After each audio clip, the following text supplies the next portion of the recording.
میں نے کہا ہمارے پاس بندے آتے ہیں، پریشانی ہے، کوئی عمل بتاؤ حل کے لیے، قرضے میں ڈوبے ہوئے ہیں، کوئی عمل بتاؤ حل کے لیے، بچی کا رشتہ نہیں ہو رہا، کوئی عمل بتاؤ حل کے لیے۔ تو یہ کام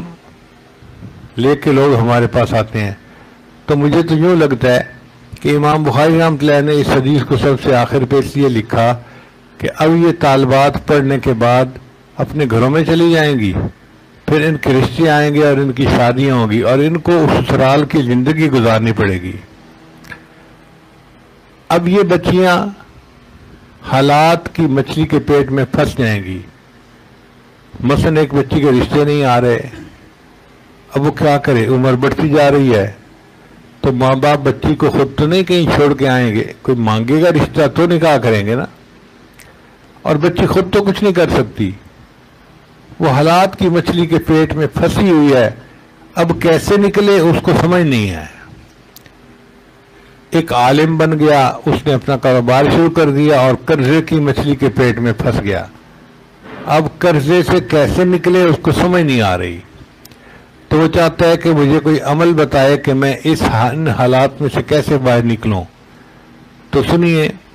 حضرت یونس علیہ السلام اللہ کے پیغمبر تھے، اللہ کی منشا سے وہ مچھلی کے پیٹ میں چلے گئے، اب ان کو مچھلی کے پیٹ سے نکلنے کی کوئی صورت نظر نہیں آتی تھی، تو انہوں نے مچھلی کے پیٹ میں اللہ کی تسبیح بیان کی تھی، لا الہ الا انت سبحانک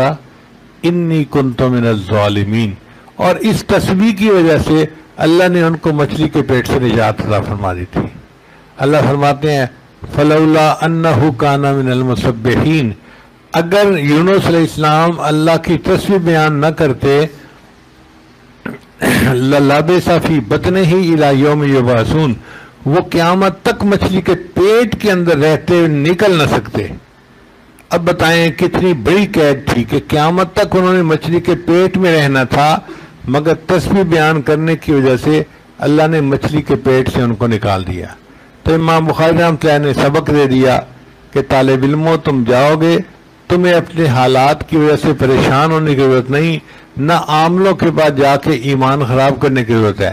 تم تسبیح پڑھ لینا، جس حال میں بھی ہوگے اللہ مچھلی کے حالات کی مچھلی کے پیٹ سے تمہیں نکال دیں گے اور تمہارے مسئلے کو اللہ حل کر دیں گے۔ تو جب میں نے استاد کو یہ بات کہی تو انہوں نے اس بات کو پسند فرمایا، میں نے آج آپ کے سامنے بھی یہ بات کر دی۔ اللہ تعالی ہمارا یہاں آنا بیٹھنا قبول فرمائے،